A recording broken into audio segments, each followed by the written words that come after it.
as irmãs.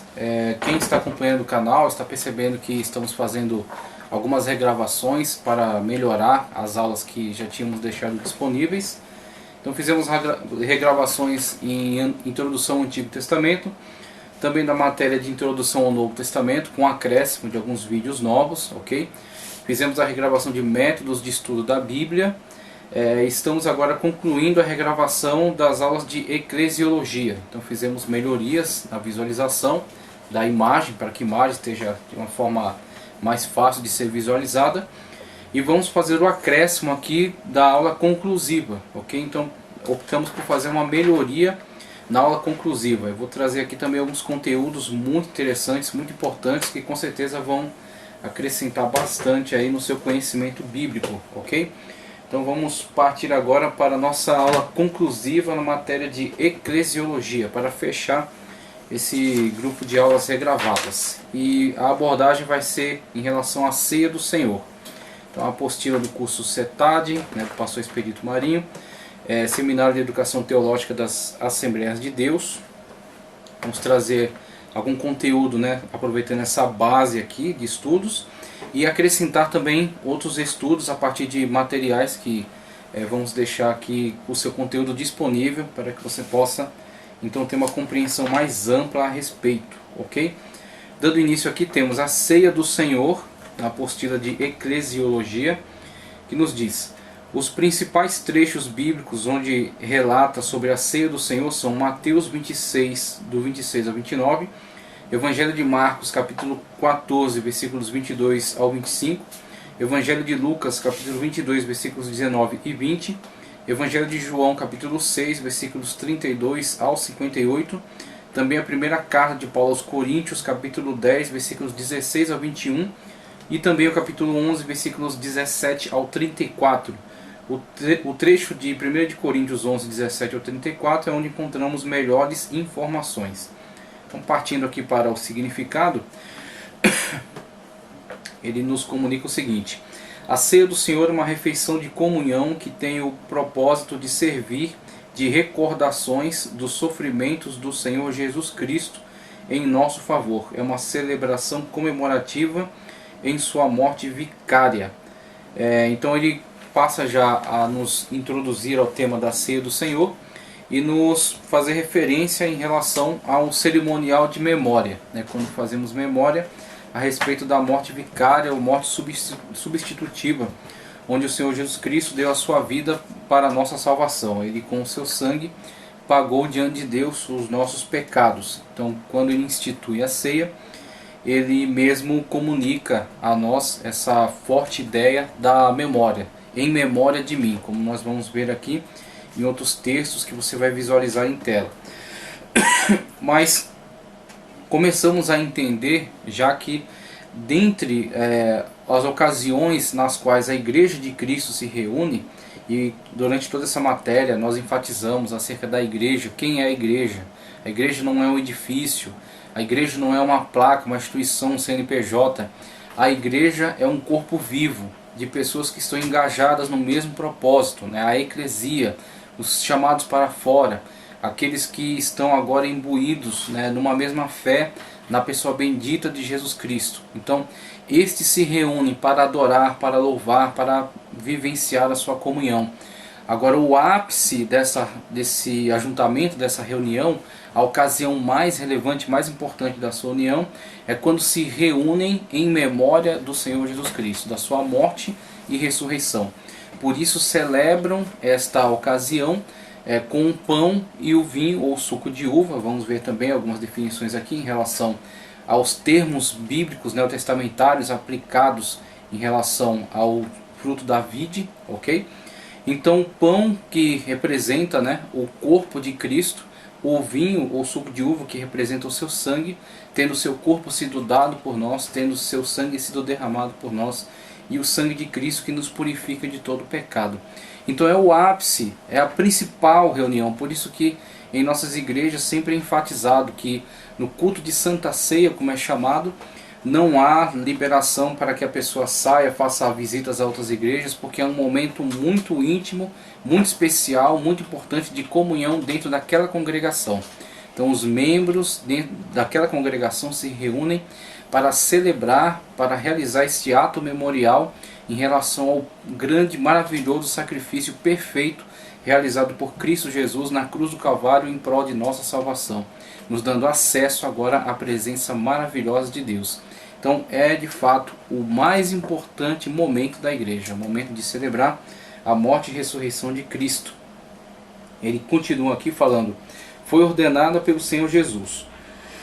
O grande valor institucional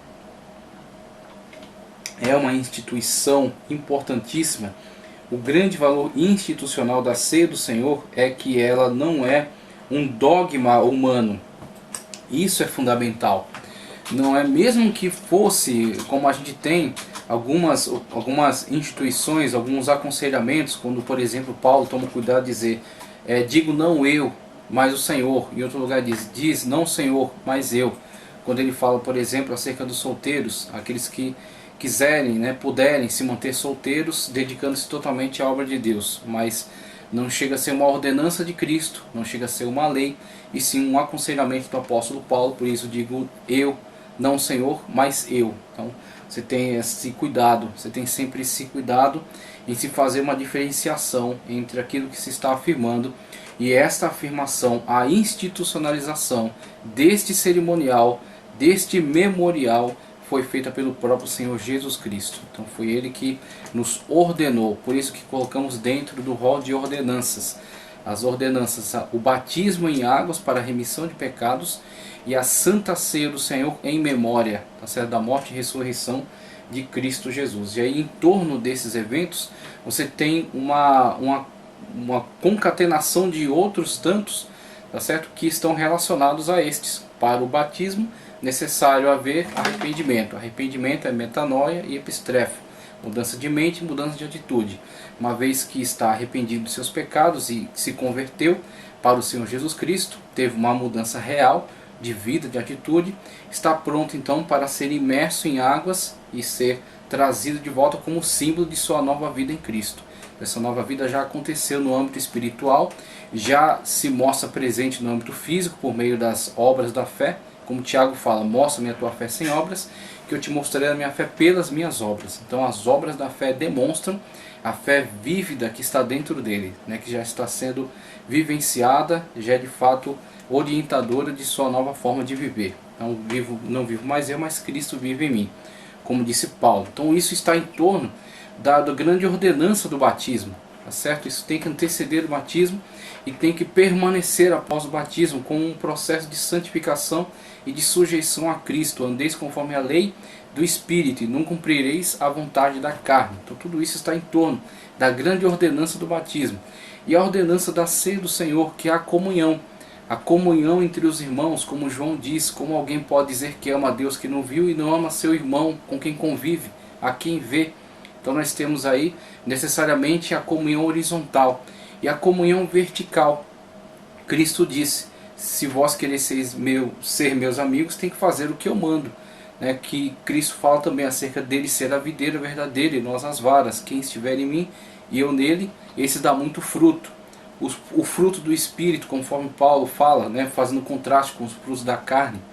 Então são realidades que estão conectadas às ordenanças, e as ordenanças foram dadas por Cristo. Tendo sido dadas por Cristo, é impossível haver uma igreja ou haver cristãos que possam continuar, que possam afirmar serem igreja ou serem cristãos sem cumprir as ordenanças. As ordenanças de Cristo são imprescindíveis para a nossa vida espiritual. Então é necessário nós termos todo cuidado quando tratamos acerca desses assuntos, e nós levamos isso muito a sério. Ele fala aqui acerca dos nomes, seus nomes alternativos. E aí ele cita para nós aqui, por exemplo, ceia do Senhor, aparece lá em 1 Coríntios 11, 20.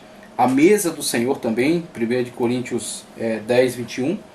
Ele também utiliza o nome partir o pão, em Atos dos Apóstolos 2, 42, também o 20, versículo 7. Também fala de comunhão, em primeira carta de Paulo aos Coríntios, capítulo 10, versículo 16. Eucaristia, ou dar graças. A Eucaristia é obtido aí do termo grego, que traduzido por dar graças, conforme 1 de Coríntios 11, 24. Então não há problema com o termo Eucaristia, é um termo mais fiel, tá certo, à língua original, à língua grega. Festa do amor, em alguns manuscritos, conforme segunda carta de Pedro, capítulo 2, versículo 13, também Judas, versículo 12. Então não está presente em todos, né, como ele coloca aqui entre parênteses em alguns manuscritos. Acerca da sua importância, o que ele nos diz? Veja, o que a Páscoa era para os judeus, a ceia do Senhor era para os cristãos. Na celebração da Páscoa, os judeus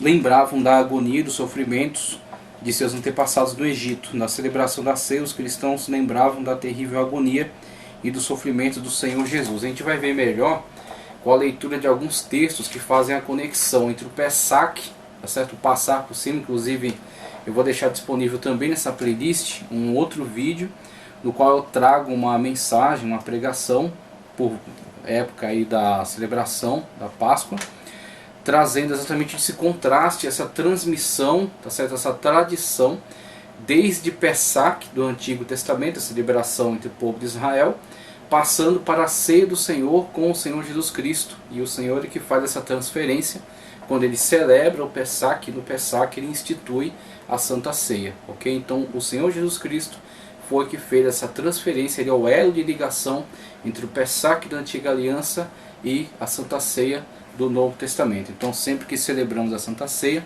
esta é a celebração suficiente para nós, porque os judeus recordam-se por meio do Pesach da passagem, a saída, quando o anjo da morte passou e não os atingiu, quando eles estavam ainda em terras egípcias sob jugo de escravidão e foram de lá libertos pela mão poderosa do Senhor Jeová. E nós, em Cristo Jesus, tendo sido instituído por ele a Santa Ceia, em memória dele, ok? Temos então a lembrança de que o Cordeiro de Deus, o mesmo Cordeiro que foi tipificado, tá certo, no Cordeiro Pascal, conforme celebrado no Pesach, o Cordeiro de Deus, agora não cordeiros constantes que têm que ser ofertados em substituição aos pecados do povo, mas um cordeiro único e suficiente, porque é um cordeiro sem pecado, porque é um cordeiro que se fez cordeiro, mas que na verdade é Deus. Então Deus encarnou, veio até nós, entregou sua vida na cruz do Calvário como um cordeiro mudo indo para o matadouro.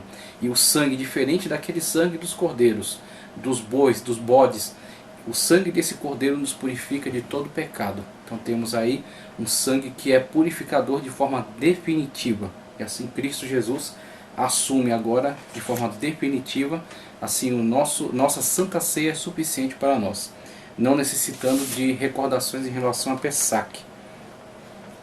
Tem sentido de comunhão. Baseados em 1 de Coríntios 10,16, muitos cristãos têm chamado a ceia do Senhor simplesmente de comunhão, pois trata-se do ato em que aqueles crentes que têm comunhão com o Senhor Jesus comem do seu corpo e bebem do seu sangue. Portanto, quem não goza de íntima comunhão com o Senhor Jesus não pode participar dessa refeição. E aí, entre alguns contrastes a partir de então. Primeiro, algumas coisas curiosas em relação à história da cristandade. Primeiro que os cristãos na antiguidade, na época ainda do Império Romano, os primeiros séculos da era cristã, eles foram tidos, quando eles foram distinguidos dos judeus, que estavam já há mais tempo presentes no Império Romano, e os romanos passaram a ver os cristãos, porque primeiro eles os confundiam com os judeus, depois eles passaram a ver os cristãos de uma forma singular, né, diferenciando agora dos judeus.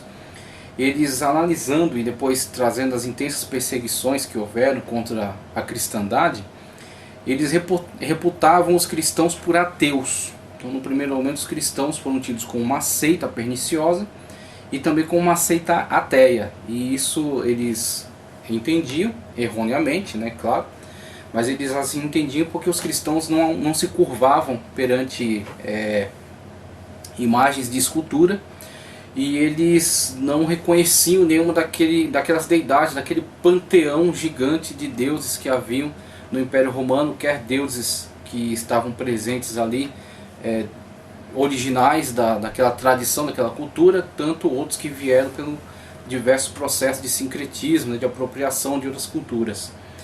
Então os cristãos não se prostravam diante desses deuses, não celebravam os seus ritos, não participavam dos seus festivais, não reconheciam nenhuma dessas deidades, mas professavam um Deus que não podia ser visto, um Deus que não poderia ser adorado por meio de uma escultura. Então os romanos tinham uma certa confusão em relação a isso. E outra confusão também que tinham era em relação à ceia, a descrição e a forma distorcida como eles entendiam, como eles compreendiam essa descrição. Comer do meu corpo, beber do meu sangue. Quem não come da minha carne não tem parte comigo. Quem não bebe do meu sangue não tem aliança, não tem comunhão comigo. Então o Senhor Jesus Cristo deixou muito claro que a participação na Santa Ceia é a participação na sua pessoa. Quando nós participamos da Santa Ceia, estamos estreitando o laço de comunhão. Estamos participando do corpo e do sangue. Agora, claro, não numa mentalidade da transubstanciação, como vamos ver, nem, todavia, na mentalidade da consubstanciação, como também se desenvolveu. Mas sim, no sentido de que aquele pão e aquele vinho são memória. Aquele pão e aquele vinho são representações. Então representa exatamente o estreitamento deste laço, desta comunhão. Uma vez que celebra-se em memória do sacrifício vicário de Cristo. Reconhece-se o sacrifício de Cristo. Reconhece-se constantemente o valor desse sacrifício. Por isso a memória. A memória, diferentemente da noção que nós desenvolvemos, em relação à memória, resgatando a noção neotestamentária de trazer, de fazer essa memória, não é tanto recordar-se de algo que ficou perdido no passado, mas sim trazer isso do passado para o presente. É reviver aquele passado no momento presente. Então tornar aquilo renovado, fazer com que aquilo esteja vivo, que é a noção que a gente vai trazer de anamnesis, tá certo? Renovar essa presença maravilhosa. Então, quando falamos, inclusive alguns irmãos perguntaram, mas se nós, quando oramos, quando lemos, quando meditamos, não já fazemos memória? Sim, só que aí você está se reportando a alguma coisa que ficou no passado. Quando você celebra a Santa Ceia, o memorial, você está renovando a presença maravilhosa desse sacrifício. Que esse sacrifício esteja cada vez mais presente na sua vida. Que o sacrifício vicário de Cristo, o sacrifício dele por você, seja celebrado, e sendo celebrado é valorizado, sendo valorizado está presente. Então você renova a sua presença no corpo e na comunhão de Cristo Jesus. Então a igreja fortalecendo seu laço de comunhão em união, celebrando o sacrifício da morte e ressurreição de Cristo, tornando isso cada vez mais renovado, isso cada vez mais presente na sua vida, na sua comunhão. E assim aquela mesma sensação que você teve no ato de salvação, quando você pela primeira vez sentiu o poderoso amor de Deus e o perdão de Deus, a justificação, tá certo? A purificação que o sangue de Cristo trouxe sobre a sua vida e a intensa comunhão que você nunca tinha sentido no momento da celebração da Santa Ceia. Se você está em comunhão, se você está celebrando conforme Paulo orientou, que cada um julgue a si mesmo, tá certo? Se você estiver celebrando em intensa e íntima comunhão, você é renovado, de modo que você sente a alegria da salvação novamente. Você de fato é renovado na presença de Deus. Então temos toda essa carga de importância, todo esse peso de importância. Então o sentido da comunhão, conforme já lemos aqui, então tem todo esse peso, e os romanos não compreendiam. Os romanos, ao ouvir falar de comer a carne, beber o sangue, reputavam os cristãos como se eles fossem antropófagos, como se eles comessem carne humana, como se eles sequestrassem crianças e matassem para comer a carne, beber o sangue. Então algumas acusações desse tipo foram levantadas, mas tudo isso denota confusão, denota, na verdade, distorções que fizeram e acusações falsas, mentirosas, que levantaram contra os cristãos daquela época, como também, na atualidade, outras tantas mentiras têm sido constantemente levantadas e os cristãos têm sido perseguidos em tantos lugares do mundo. Veja as igrejas que estão sendo queimadas. Isso aí, algumas coisas saem na mídia, mas tem muito mais do que isso, muita coisa que não aparece. Veja os atentados que têm sido sofridos e veja as igrejas que têm sido destruídas, o povo que tem sido massacrado, mas de modo algum tem perdido a sua fé, porque a garantia da sua salvação está em Cristo Jesus, e sabe que lhes está reservado uma coroa. e sabe que o Senhor Jesus Cristo virá para reinar, estabelecer o seu reino nessa terra, quando nós ressurretos reinaremos juntamente com Ele. Nossa esperança não é nesta vida, nossa esperança está em Cristo Jesus e no seu bendito reino, que brevemente se manifestará. Então tem sentido de comunhão, então estamos ligados, renovamos, trazemos de volta, estamos presentes, tá certo? A esse momento de salvação por meio da celebração da Santa Ceia. Por isso que a Santa Ceia não é para curar, a Santa Ceia não é para dar prosperidade, a Santa Ceia não é para trazer libertação. A Santa Ceia é celebrar a memória da morte e ressurreição de Cristo Jesus. Isso é suficiente, a ceia não precisa agregar mais nada em torno dela, porque ela é importante só em realizar este grande ato no qual nós somos renovados na comunhão e na presença bendita do Senhor Jesus Cristo, da sua morte e ressurreição, da nossa salvação por meio desse sacrifício vicário. Então isso é suficiente. Então por isso que aqueles que participam da ceia, e é aquilo que a gente estava discutindo, não pode ser, vamos colocar assim, vulgarizado. A participação na ceia não pode ser vulgarizada, por mais que as pessoas hajam embates teológicos, dizendo, olha, vocês não têm base bíblica para coibir, para proibir certas participações. Tudo bem, a gente até pode admitir que nós não temos como sustentar uma base bíblica para restringir. Então Paulo fala para julgar-se a si mesmo. Então eu não posso julgar você, você não pode julgar a mim, você tem que julgar a si mesmo. Ok. Só que não podemos deixar de alertar que há um grande risco em lidar de forma irresponsável com a Santa Ceia, com a ceia do Senhor. Porque aqueles que comem e bebem indignamente, tá certo? Comem e bebem para a sua própria destruição, não discernindo o corpo do Senhor. Por causa disso há entre vós muitos que dormem. E aí você tem a morte espiritual. Nessa morte espiritual você tem exatamente o desligamento com a pessoa bendita de Cristo Jesus e com a sua obra. Então aqueles que não levam a ceia do Senhor a sério como tem que ser levadas, estão trazendo para dentro de si prejuízo terrível. Estão destruindo a sua comunhão com a pessoa bendita de Cristo Jesus, porque não levam a sério isso que é algo tão sagrado, isso que é algo tão maravilhoso, tá certo? Essa celebração. Então por isso que a igreja, de forma muito inteligente, muito sensata, ela reserva a participação à ceia do Senhor àqueles que foram batizados e estão em comunhão. Então é uma maneira pela qual a igreja, porque a igreja não tem, as pessoas que integram a igreja, como Cristo tem olhos como chama de fogo e olham, é um raio-x que ele passa na pessoa e vê tudo. Então ele vê o externo, mas vê também o interno, vê os atos, mas também vê as intenções. O Senhor Jesus Cristo tem esse poder de análise, e os integrantes da igreja não têm. Então eles não podem sair por aí, e é totalmente desaconselhável que eles saiam por aí analisando as pessoas a partir daquilo que eles veem e julgando as pessoas pelos seus preconceitos e qualificando esse ou desqualificando aqueles. Então, uma vez que eles não têm esse poder de análise, não têm essa autoridade para julgar, o que se pode fazer para que se preserve então a seriedade deste memorial, né, deste evento, essa cerimônia? O que se pode fazer é se estabelecer limites. Então aqueles que foram batizados nas águas e que estão em comunhão, ok? Então, agora daí em diante, se a pessoa está ou não em comunhão verdadeira e autêntica com Cristo Jesus, aí como Paulo diz, cada um julgue a si mesmo. Então a igreja apenas estabelece alguns limites. Veja só, seu desenvolvimento, ele diz aqui, ó, essa ordenança era o rito central que mantinha os crentes externamente unificados, dando unidade à sua adoração, como algo distinto do judaísmo, porquanto muitos cristãos, nos primitivos dias do cristianismo, continuaram vivendo como judeus devotos, gradualmente diminuindo de intensidade a lealdade ao judaísmo, ao mesmo tempo em que aumentava a importância aos olhos dos cristãos, a igreja e suas diversas ordenanças. Assim é que a prática de partir o pão no primeiro dia da semana, né, o domingo, gradualmente transferiu o dia específico de adoração do sábado para... Aí você tem a questão da adoração no sábado ou no domingo. Quanto mais ligado ao mundo judaico, você tem a conexão com a tradição do sábado, que é enraizada entre os judeus.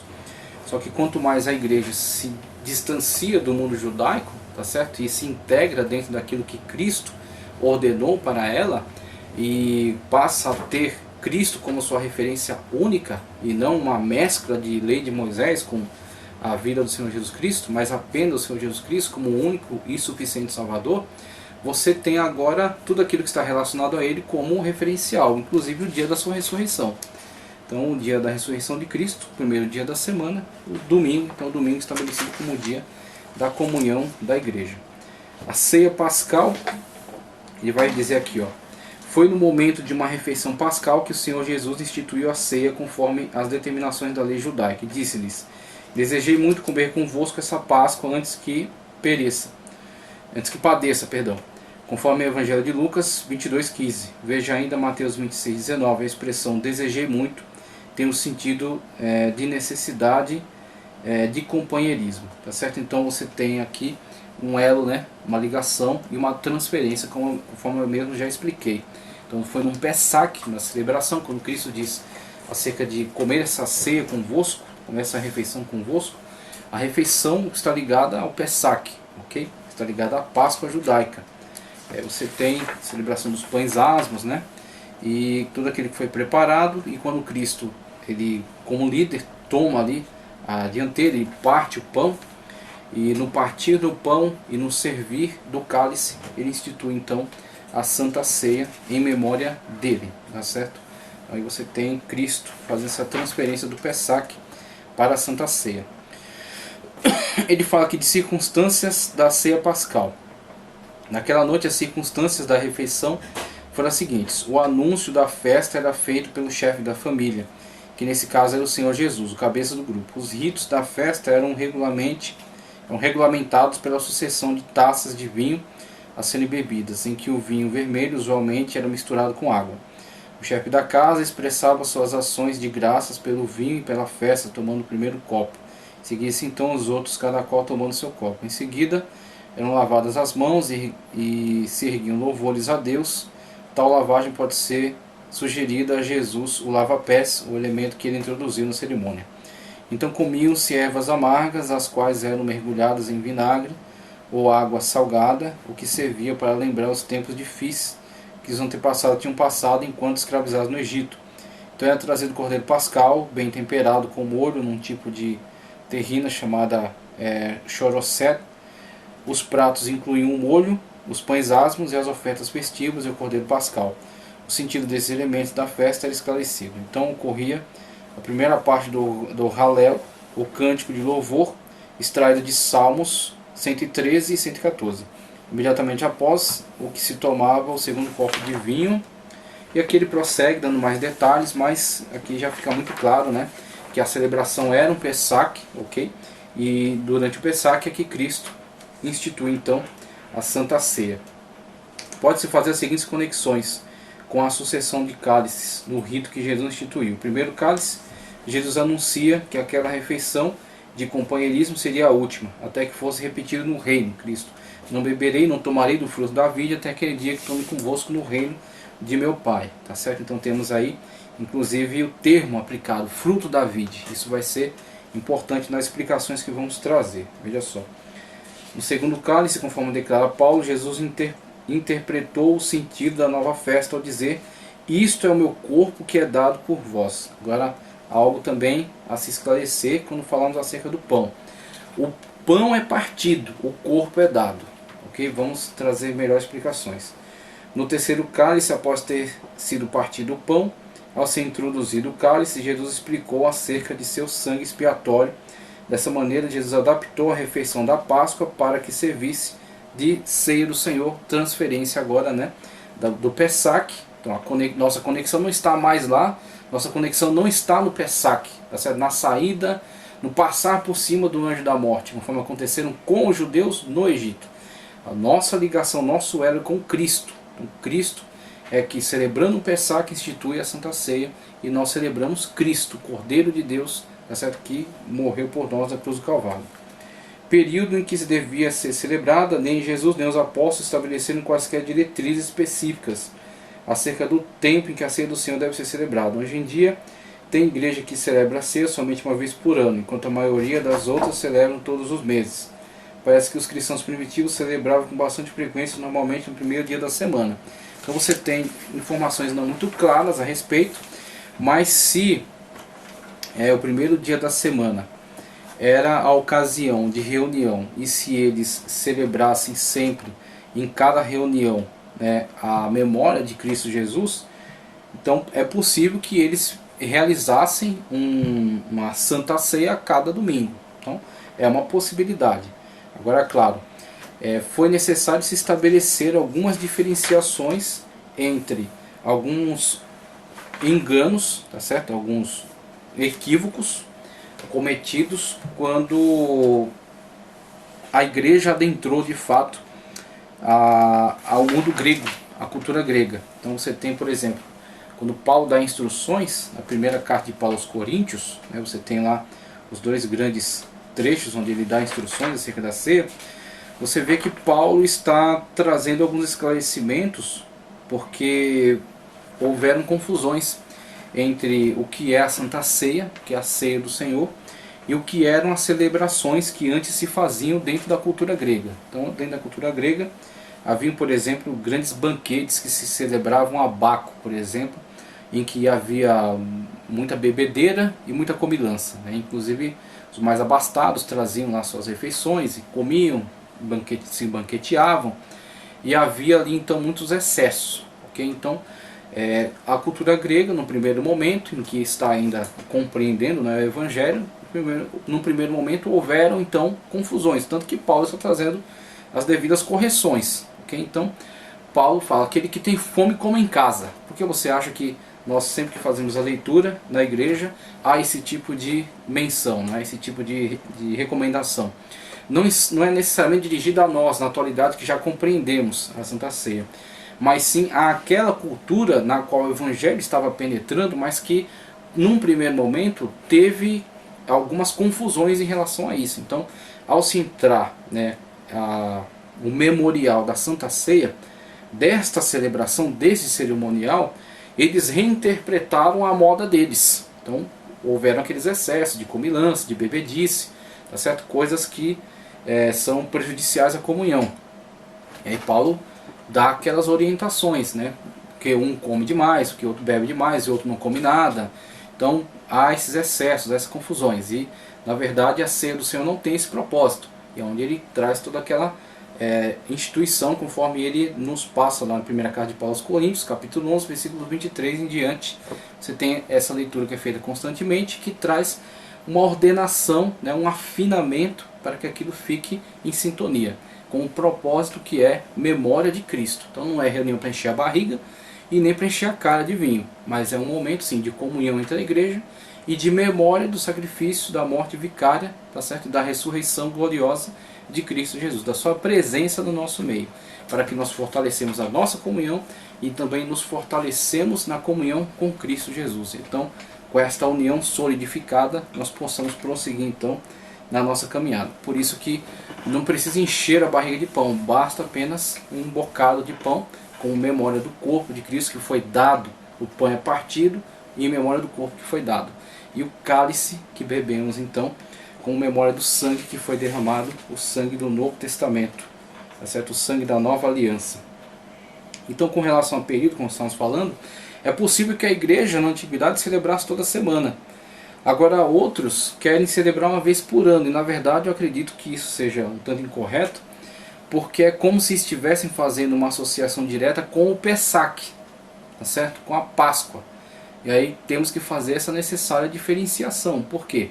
Pessac está atrelado à tradição judaica, ok? Eles estão fazendo memória da saída do povo do Egito, então do passar por cima, quando o anjo da morte não os tocou, por causa da marca do sangue nas ombreiras e na verga. Então esta é a referência para eles, por isso que a partir daquilo que foi instituído eles celebram então uma vez por ano, conforme aquele calendário de festas, né? Aquele calendário de festas religiosas. Agora a Santa Ceia não necessariamente precisa estar totalmente atrelada àquela tradição. Então acredito que é um meio termo bom, né? Um meio termo que fica bastante ajustado, uma vez por mês. Fazemos essa memória em relação a Cristo Jesus e esta solidificação da nossa comunhão em relação à igreja, tá certo? A congregação. Uma vez por mês eu acho que é de bom tamanho.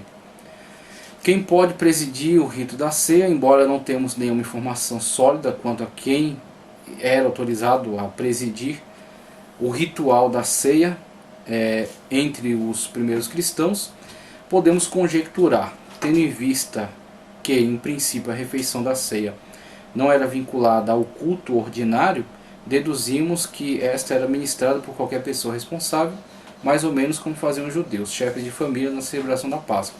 50 anos mais tarde, conforme escreveu Clemente, um dos pais da igreja, esse ritual passou a ser ministrado somente pelos ministros da igreja. Aí você tem, por exemplo, sempre fazendo referência, né, que nós temos que diferenciar Pessac de Santa Ceia.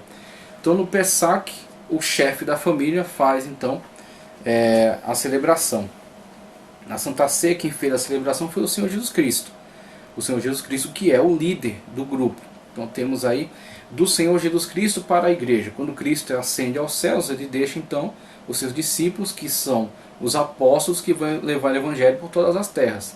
E a partir desses apóstolos, a instituição das lideranças, do presbitério, dos pastores, tá certo? Dos bispos, que vão supervisionar as igrejas, a hierarquia que passa a surgir como meio de gerir agora essas igrejas que estão nascendo.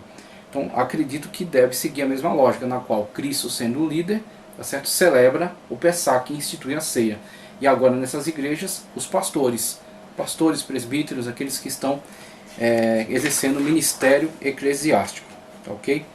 Elementos da ceia: pão, vai citar aqui o pão, vai explicar aquilo que já estávamos trazendo aqui, né, resumidamente, e também o vinho. E aí, a partir daqui eu quero passar para o conteúdo que eu quero comunicar a vocês, tá certo? Então, vamos fechar por aqui a apostila e passar para o nosso conteúdo. Então, o que você tem em tela, que já aparece para você desde o início, é o seguinte: cerimônia, Santa Ceia, a cerimônia, o cordeiro, o pão, o vinho e o memorial. Cerimônia, o cordeiro, o pão, o vinho e o memorial. Vamos falar acerca desses 5 pontos fundamentais. Acerca de cerimônia, já aparece em sua tela aí, ó. Evangelho de Lucas, capítulo 22, do versículo 14 ao 20, nos diz o seguinte: quando chegou a hora, Jesus e os seus discípulos reclinaram-se à mesa e disse-lhes: desejei ansiosamente comer esta Páscoa, né, Pessac, com vocês, antes de sofrer.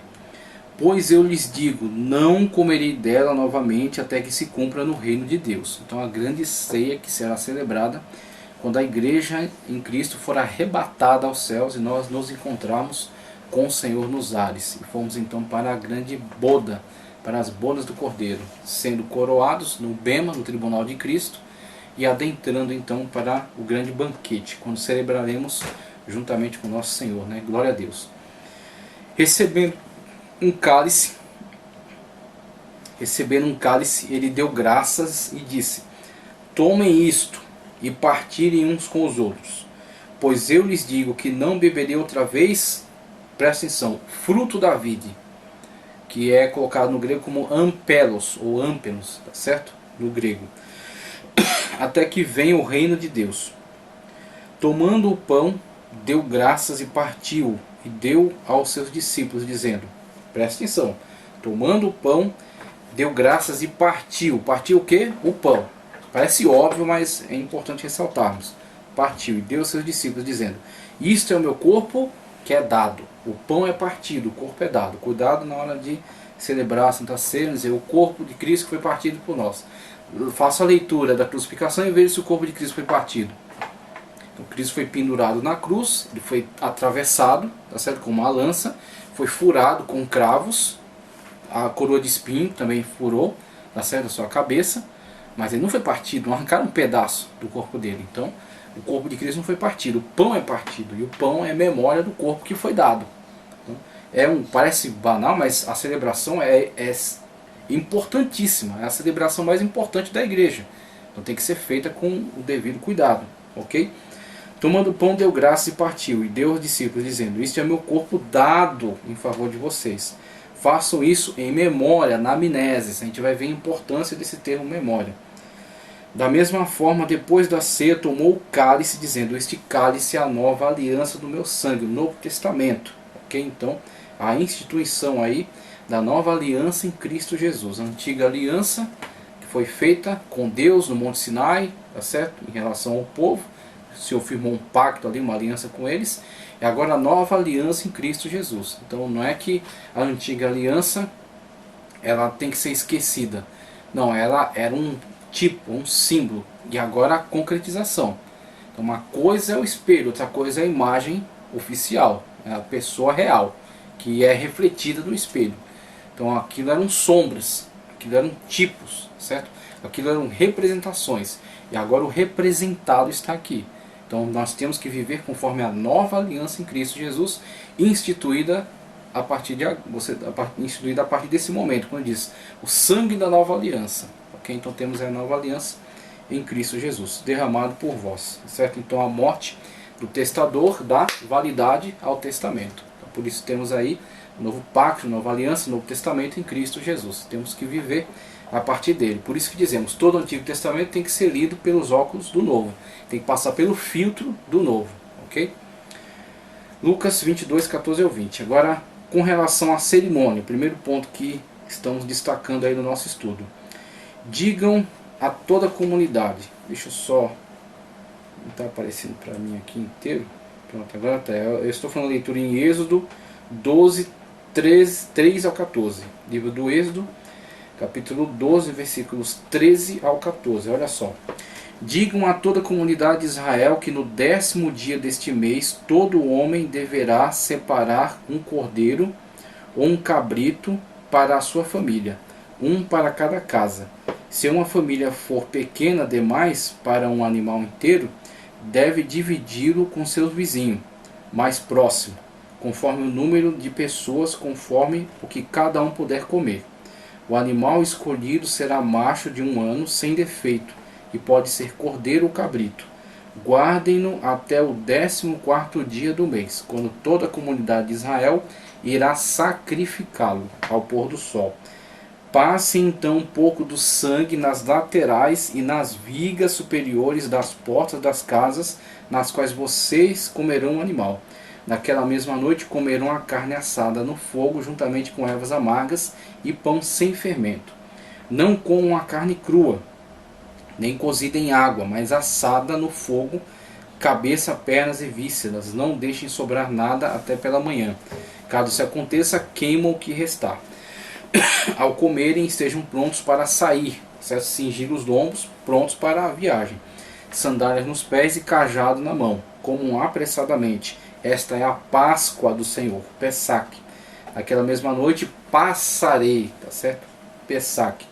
Passarei pelo Egito e matarei todos os primogênitos, tanto dos homens como dos animais, e executarei juízo sobre todos os deuses do Egito. Eu sou o Senhor. O sangue será um sinal. Maravilhoso, né? Como a simbologia está tão presente aqui, tão forte, né? Tão clara. O sangue é o sinal, da mesma forma como o sangue hoje também é um sinal. O sangue de Cristo sobre a nossa vida é o sinal que não permite que o juízo divino nos destrua. Então o sangue de Cristo derramado sobre nós nos livra da ira que vai cair sobre toda essa terra. A ira de Deus quando for derramada. Por causa do sangue nós somos libertos, somos livrados disso. Filho, filho, filho, filho. Então, veja só, continuando aqui. O sangue será o sinal para indicar as casas em que vocês estiverem. Quando eu vir o sangue, passarei. Pessac. Passarei adiante. A praga da destruição não os atingirá quando eu ferir o Egito. Esse dia será um memorial que vocês e todos os seus descendentes o comemorarão como festa ao Senhor. Comemorem-no como decreto perpétuo. Livro do Êxodo, capítulo 12, versículos 3 ao 14, esse é o Pessac. E aí você tem a instituição do Pessac, ok? Você tem a ordenança para o memorial, você tem Cristo celebrando o Pessac e instituindo a Santa Ceia. O memorial não é mais ao Pessac, mas o memorial em relação a ele. Aquele cordeiro foi substituído por esse cordeiro. O cordeiro de Deus que tira o pecado do mundo, como disse João Batista. O cordeiro de Deus que morreu por nós na cruz do Calvário. E aí com o Pessac e com a tradição da Páscoa, que continua, de certa forma, entre alguns ramos do cristianismo, você tem a diferenciação, por exemplo, entre a celebração da Páscoa, né, entre todas as famílias, e você tem a instituição da Eucaristia, tá certo? Com a hóstia, celebrada aí para aqueles que estão em comunhão dentro da Igreja Católica, por exemplo, né, que fizeram lá, se batizaram, quando foram batizados quando eram crianças, né, o pedobatismo, passaram por um cerimonial de crisma, tá certo? Que eles confirmam então a fé, né, e tem um aprendizado básico aí dentro das doutrinas da igreja, e então podem celebrar a primeira comunhão, recebem a hóstia, tá certo? E aí você tem então os sacramentos da Igreja Católica. Fizemos então uma diferenciação entre sacramentos e ordenanças, sendo o sacramento algo que, ao ser celebrado, o sacramento em si é detentor de poder, tá certo? Sobre aquele que está celebrando. Então, o sacramento, ao ser realizado, ele confere poder. E a ordenança de Cristo Jesus, que nos foi dada, só tem validade se aquele que pratica a ordenança está, na verdade, a realizando de acordo com os seus propósitos. Então, há uma necessidade de envolvimento total com aquele que realiza a ordenança, aquele que cumpre a ordenança. Porque se ele não estiver espiritualmente envolvido com o que está fazendo, se não estiver de acordo com aquilo que foi ordenado, aquilo não terá qualquer efeito sobre ele. Então, a pessoa que celebra a Santa Ceia nesse âmbito da ordenança, como Paulo já havia alertado, se ele não fizer essa autoanálise e ele não estiver em comunhão com a pessoa bendita de Cristo Jesus, não estiver em comunhão com a igreja, né, na verdade ele celebrou aquilo indevidamente, não é porque ele celebrou a Santa Ceia que aquilo vai lhe conferir alguma bênção, certo? Então aquilo vai lhe conferir, na verdade, condenação. Você tem essa diferenciação, tá ok? Com relação à Páscoa, inclusive, a tradição que foi continuada aí dentro de alguns ramos do cristianismo, você tem algumas questões, inclusive, que vieram a trazer discórdia em volume tal, que juntamente com outros fatores trouxe o cisma da igreja. Então, só isso que eu quero citar aqui, o cisma entre a Igreja Católica Apostólica Romana, em 1054, e a Igreja Ortodoxa, que durante muitos séculos, né, ficaram então, nesse cisma, tendo se reconciliado há pouco tempo atrás. Aí, o Papa recebeu o patriarca da Igreja Católica e celebraram então, né, o retorno dessa comunhão, mas na verdade um retorno de um relacionamento amistoso, né, sendo que administrativamente eles continuam cada um cuidando lá da sua paróquia, né. Então você tem aí as igrejas ortodoxa grega, russa, tal, mas que antes era a igreja ortodoxa bizantina, vamos dizer assim, né, do Império Bizantino, Império Romano do Oriente. Então você tem o grande cisma de 1054. Porém, ele foi gerado ao longo de séculos. 3 fatores essenciais: distância cultural entre bizantinos e latinos, né, bizantinos dos ortodoxos, latinos da Igreja Católica Romana. Rivalidade entre imperadores bizantinos e os papas, César o papismo, então o papa se colocando agora como uma autoridade secular, também uma autoridade política, né, enquanto que as lideranças da Igreja Ortodoxa eram submetidas, né, ao imperador bizantino. Então o imperador é que detinha esse poder político, enquanto esses líderes ficavam somente no âmbito religioso. Agora, em relação ao Ocidente, não, o Papa começou a ter de fato um poder político também, né, ter um poder secular. Questões teológicas disciplinares: você tem a cláusula filioque, né, e o filho, né, então o Espírito Santo provém do Pai, e eles acrescentaram e do filho. Então você tem essa questão da inserção da cláusula filioque. E você também tem a questão aí que agora está relacionada com o que estamos tratando de Páscoa, a questão dos pães ázimos versus pães fermentados. Então havia essa discussão de como deve ser celebrada a Páscoa, enquanto uns afirmavam a necessidade de que fosse com pães ázimos, e aí você tem uma ligação mais intensa, né, com a tradição do Pesach.